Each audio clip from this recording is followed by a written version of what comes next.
und einen wunderschönen guten Tag, meine liebe Leute und Studenten, wie geht es euch? Herzlich willkommen im Deutschkurs। Friends, आज का जो topic है आप screen पर देख रहे हैं, टुडेज टॉपिक दामिट und umzu। ये दो कनेक्टर्स हैं, ठीक है, यही आज हम एक्सप्लोर करेंगे। मैं आपको वन बाय वन बताऊंगा कि कहाँ हमें दामिट यूज़ करना होता है और कहाँ हमें umzu यूज़ करना होता है, ठीक है। तो ये एक डिटेल्ड वीडियो है और सेशन देखने के बाद आई होप कि आपको पूरा समझ में आ जाएगा कि दोनों में डिफरेंस क्या है और किस सिचुएशन, किस सिनेरियो में हमें क्या लगाना होता है, ठीक है। तो चैनल को सब्सक्राइब कर लीजिएगा अगर आप कर चुके हैं, थैंक यू वेरी मच। और अगर आप मुझे फर्स्ट टाइम देख रहे हैं तो उसको अभी कर लीजिए, आने वाले सिमिलर वीडियोस आपको मिलेंगे इसी फॉर्म में, ठीक है फ्रेंड्स। और सेशन को पूरा देखिए, इसको स्किप मत करिए, ठीक है। तो देखिए दामिट und umzu यही आज हम सीखेंगे। यहाँ पर मैंने इसका यूसेज लिखा है, आप देख सकते हैं। दे एक्सप्रेस द ऑब्जेक्टिव और पर्पस। जब कोई काम करने के पीछे आपका कोई ऑब्जेक्टिव होता है या पर्पस होता है या कोई उसका रिजल्ट होता है या निकलता है रिजल्ट, तो वहाँ पर हम इन दो कनेक्टर्स को यूज़ करते हैं, दामिट और umzu को। देखिए दामिट का जो मतलब होता है वो होता है सो दैट इंग्लिश में, राइट।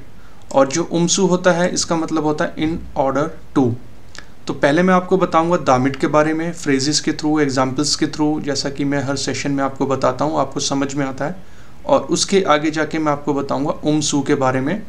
और लास्ट में मैं आपको बताऊंगा कि एक सेंटेंस को हम दामिट के साथ भी बना सकते हैं और उसी सेंटेंस को umzu के साथ भी बना सकते हैं। ये पॉसिबल है, ठीक है, लेकिन इसके लिए आपको पूरा सेशन देखना पड़ेगा, ठीक है। तो चलिए एक्सप्लोर करते हैं, आगे चलते हैं, स्क्रॉल करता हूँ। देखिए सबसे पहले हम बात करेंगे सो दैट दामिट के बारे में। यहाँ पर मैंने एक बड़ी इंपॉर्टेंट चीज़ लिखी है, इसको आप ध्यान से देखिए, सुनिए जो मैं आपको बता रहा हूँ। The subject in the Hauptsatz और Nebensatz कैन बी सेम और डिफरेंट। फ्रेंड्स ध्यान रखिए, दामिट के केस में जो सब्जेक्ट होगा Hauptsatz और Nebensatz में सेम भी हो सकता है और डिफरेंट भी हो सकता है, ठीक है।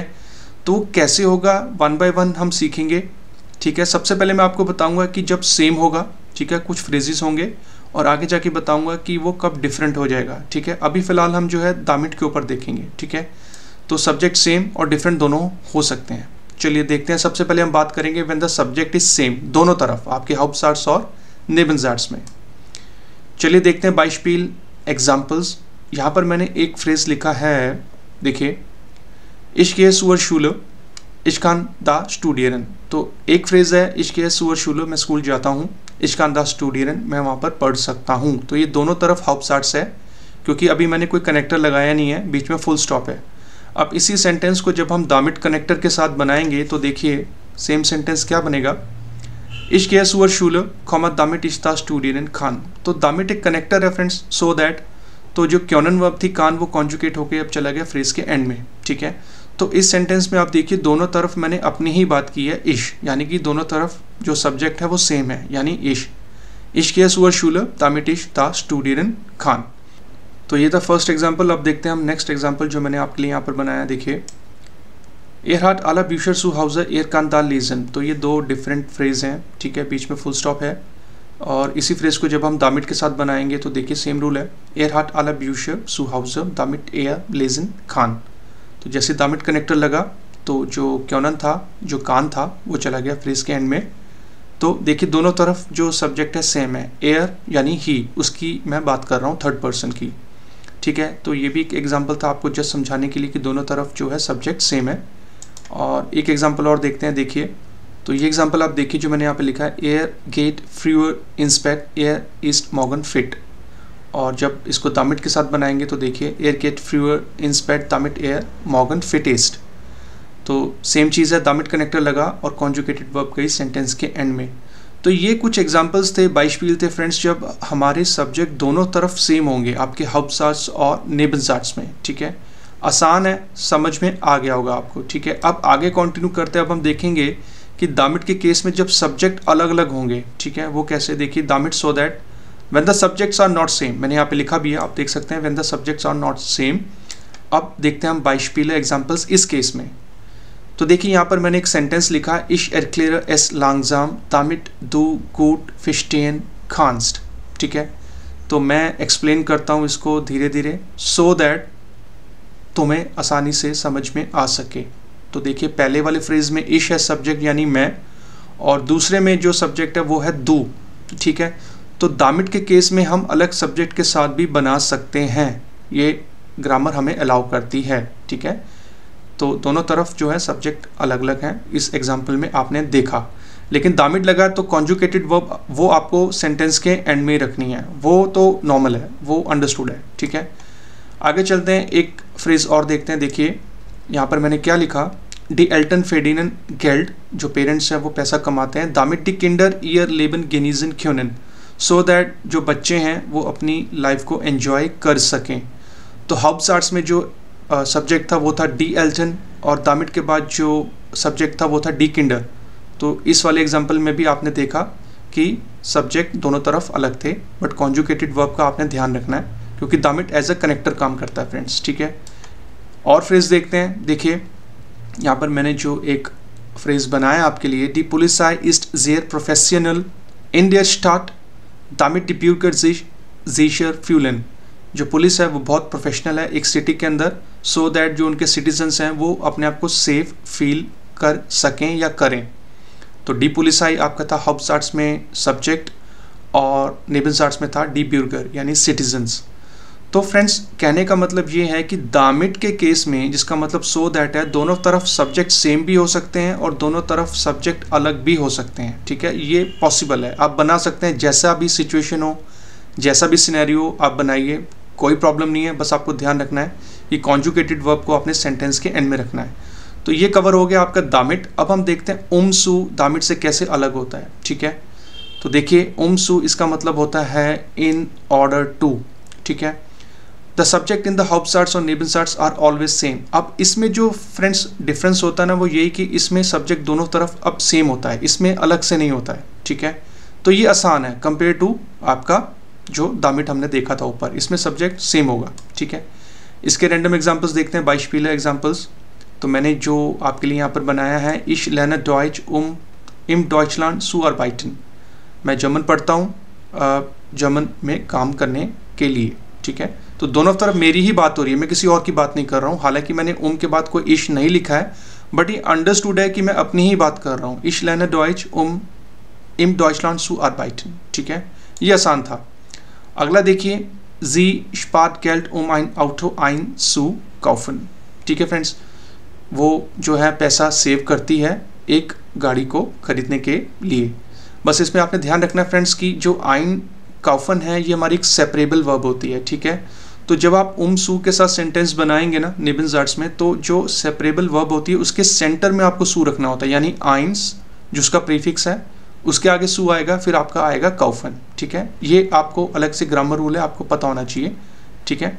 तो ये भी आसान था। थर्ड फ्रेज हम देखते हैं, इश erkläre es langsam es verständlicher zu machen। तो दोनों तरफ मैं अपनी ही बात कर रहा हूँ, तो सब्जेक्ट सेम है फ्रेंड्स, ठीक है। ये भी जो फ्रेज था आसान था, आपको समझ में आ गया होगा। एक फ्रेज और देखते हैं यहाँ पर, जो मैंने अपनी ही बात की है, इश gehe zum Sport fit zu sein, ठीक है। मैं जो है स्पोर्ट करता हूँ अपने आप को फिट रखने के लिए, ठीक है। दोनों तरफ मेरी बात हो रही है, तो सब्जेक्ट सेम है, ठीक है।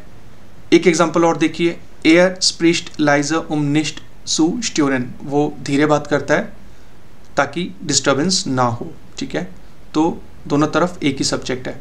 तो फ्रेंड्स यहाँ तक जो था सब्जेक्ट हमने लिया सेम उमसू के केस में, ठीक है। दामिट के केस में जो था दोनों हो सकते हैं सेम और डिफरेंट, बट उमसू के केस में सेम होते हैं फ्रेंड्स, ठीक है। अब जो मैं आपको चीज़ बताने वाला हूँ, कुछ ऐसे सेंटेंसेस बताऊँगा जिसमें हम दामिट भी यूज़ कर सकते हैं और उमसू के साथ भी बना सकते हैं, ये भी पॉसिबिलिटी है, ठीक है। वो कैसे, चलिए अब ये वाले एग्जांपल्स मैं आपको बताता हूँ। देखिए यहाँ पर मैंने लिखा भी है, in fact we can use damn it and उमसू फॉर द सेम सेंटेंस, ठीक है। एक ही सेंटेंस को हम दोनों तरफ से दोनों तरीके से बना सकते हैं, इट इज़ पॉसिबल, ठीक है। चलिए देखते हैं। यहाँ पर मैंने एक फ्रेज लिखा, फारन जी निस्ट जो ऑफ्ट मिट dem Auto damit sie die Luft nicht verschmutzen, ठीक है। तो देखिए ये एक दामिट के साथ मैंने बनाया है फ्रेज। अब इसी फ्रेज को मैं उमसू के साथ बनाऊंगा, तो देखिए कैसे बन जाएगा ये। जो पहला हाउप्सार्ट्स है वो तो सेम रहेगा, फारन जी निस्ट जो ऑफ्ट मिट dem Auto। अब यहाँ पे दामिट नहीं आएगा, तो सेंटेंस क्या बन जाएगा, die Luft nicht zu verschmutzen। तो दोनों ही तरफ जो है फ्रेज का सेंटेंस का मतलब सेम बन रहा है फ्रेंड्स। तो ये भी पॉसिबिलिटी है, आप चाहे दामिट के साथ बनाइए, आप चाहे उसको उमसू के साथ बनाइए, सेम है, कोई डिफरेंस नहीं है, ठीक है। एक एग्जांपल और देखते हैं। देखिए दामिट के केस में जो फ्रेज है ऊपर, schreiben Sie einen Einkaufszettel, damit Sie nicht zu viel kaufen।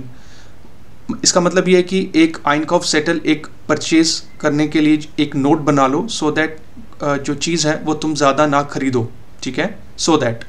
अब इसी को जो है umzu के साथ मैंने जो बनाया है, हाउपसाट सेम रहेगा, schreiben Sie einen Einkaufszettel nicht zu viel zu kaufen, ठीक है। तो जो इसका मतलब बन रहा है ना फ्रेंड्स, जो मीनिंग है, जो बेडॉयटुंग है वो सेम है, चाहे आप दामिट के साथ बनाएं चाहे उसको umzu के साथ बनाएं। आई होप कि ये वाला एग्जाम्पल भी आपको थ्रू हो गया होगा, समझ में आ गया होगा। एक फ्रेज और देखते हैं, देखिए ऊपर का जो फ्रेज है, duschen Sie nur kurz damit Sie fast sparen, ठीक है, और इसी सेंटेंस को umzu के साथ बनाया, duschen Sie nur kurz Wasser zu sparen, ठीक है। दामिट के केस में क्या है कि जो कॉन्जुगेटेड वर्ब है वो सेंटेंस के एंड में जाएगी, लेकिन सू के केस में, umzu के केस में आपको ध्यान रखना है कि जो सू के आगे जो वर्ब होगा वो हमेशा इन्फिनिटिव होता है फ्रेंड्स। वो शायद मैंने आपको ऊपर नहीं क्लियर किया, लेकिन आपको ये ध्यान रखना है, umzu के केस में सू के आगे हमेशा वर्ब जो है इन्फिनिटिव होती है, ये कॉन्जुगेट नहीं होती है, बट दामिट के केस में कॉन्जुगेट होती है, ठीक है। ये भी एक डिफरेंस है जो मैंने अब आपको क्लियर कर दिया। ओके फ्रेंड्स, अब हम देख लेते हैं आज के सेशन का, दामिट और umzu के एक सेशन का लास्ट एग्जाम्पल, लास्ट फ्रेज। देखिए ऊपर जो है दामिट वाला एग्जाम्पल है, kaufen Sie Obst und Gemüse ohne Verpackung, damit Sie Müll vermeiden। और इसी को जब मैंने umzu के साथ बनाया तो देखिए स्क्रॉल करता हूँ थोड़ा सा, kaufen Sie Obst und Gemüse ohne Verpackung, ये सेम रहेगा हाउपसाट्स, और अब हो जाएगा Müll zu vermeiden, ठीक है फ्रेंड्स। तो ये था आज का सेशन, मैंने आपको डिटेल में बताया कि दामिट और umzu के अंदर डिफरेंस क्या होता है फ्रेंड्स, ठीक है। दामिट होता है सो दैट, उसमें जो सब्जेक्ट है वो सेम और डिफरेंट हो सकता है। umzu के केस में आपने देखा था सब्जेक्ट सेम होगा, और लास्ट के जो मैंने आपको एग्जांपल बताए कि आप दामिट के साथ भी बना सकते हैं और umzu के साथ भी बना सकते हैं फ्रेंड्स, ठीक है। तो ये एक इंटरेस्टिंग टॉपिक था, आई होप कि आपको अच्छा लगा होगा। ये एक B1 लेवल का कंटेंट है फ्रेंड्स। देखिए मैं आपको एक चीज़ क्लियर करता हूँ कि कोई भी लैंग्वेज आप सीखते हैं ना फ्रेंड्स, तो ये एक फीलिंग होती है, ठीक है। जैसा आप सोचते हैं ना, आप वैसे ही उसको यूज़ करते हैं, राइट। तो बस आपको ग्रामर के कॉन्सेप्ट्स पता होने चाहिए। मेरे इस चैनल पे जो मैं सेशंस को बनाता हूँ ना फ्रेंड्स, वो ज़्यादा ग्रामर के ऊपर ही होते हैं, क्योंकि ग्रामर ही कॉम्प्लिकेटेड है जर्मन की। देखिए वोकेबलरी तो आप सीख लेंगे, ठीक है, वोकेबलरी कोई सिखा नहीं सकता है, ठीक है। तो मेरा जो मेन फोकस होता है कि मैं स्टूडेंट्स को, आप सभी को ग्रामर इस तरीके से बताऊं कि आपको वन गो में ही समझ में आ जाए। सभी टीचर्स को देखिए, बहुत सारे ट्रेनर्स हैं, अच्छे अच्छे ट्रेनर्स हैं, सबका पढ़ाने का तरीका अच्छा है, लेकिन सबका तरीका भी अलग अलग है। जिसका जो अच्छा है उसको ग्रैब कर लीजिए फ्रेंड्स, ठीक है। मैं फोकस करता हूँ ओवरऑल जर्मन के ऊपर, लैंग्वेज क्या है, ग्रामर क्या है, क्योंकि 4 मॉड्यूल्स होते हैं हमारे एग्ज़ाम के, और उन चारों के अंदर लैंग्वेज आएगी, ग्रामर होगी। अगर वो आपको थ्रू है तो आप अच्छा मार्क्स जो है ले सकते हैं, ठीक है। तो मेरा एक मिशन है, एक विजन है कि मैं इस परसेप्शन को तोड़ूं कि जो लोग सोचते हैं, स्टूडेंट्स समझते हैं कि जर्मन जो है एक टफ़ लैंग्वेज है, ये टफ़ नहीं है। इसमें जो है फार्मूलाज होते हैं, जो ग्रामर एक फार्मूलाज की तरह हैं। आप अगर आपको फार्मूलाज समझ में आ गए तो आप जर्मन को बहुत आसानी से समझ सकते हैं फ्रेंड्स, ठीक है। तो आई होप कि ये सेशंस मेरे अच्छे लग रहे होंगे आपको। चैनल्स पे जाइए, और भी बहुत सारे ग्रामर के वीडियोस मैंने अपलोड कर रखे हैं। तो ये लास्ट का मैसेज थोड़ा सा लेंदी हो गया, बट मैं आपको आज बताना चाहता था लाइव आकर कि जर्मन को एज अ एन्जॉय करके सीखिए फ्रेंड्स, एज अ बर्डन करके मत समझिए, ना ही सीखिए। और अपने आप को किसी के साथ कंपेयर मत करिए, हर किसी का IQ लेवल अलग होता है, और किसी टीचर को भी किसी टीचर के साथ फ्रेंड्स कंपेयर मत करिए, क्योंकि सबका पढ़ाने का तरीका भी अलग होता है, ठीक है फ्रेंड्स। और लास्ट में आपसे बोलूँगा thank you very much. Like, comment, share, subscribe सब कुछ कर दीजिए फ्रेंड्स। मेहनत लगती है सेशंस को बनाने में, आपकी तरफ से सपोर्ट चाहिए। दूसरों को भी बताइए कि ये भी एक जर्मन चैनल है। मेरा नंबर आप देख सकते हैं। जर्मन पढ़ना चाहें कभी भी कांटेक्ट कीजिए, मैसेजेस कीजिए, मैं हमेशा आपको रिवर्ट करता हूँ फ्रेंड्स, ठीक है। और अब मिलेंगे नेक्स्ट वीडियो में, अपना ध्यान रखिए। Am Ende werde ich auf Deutsch sprechen. Lernen Sie Deutsch an die German Mentor. Ich bin Jatinder Singh. Wir treffen uns sehr bald. Bis nächstes Mal. Einen schönen Tag noch. Tschüss.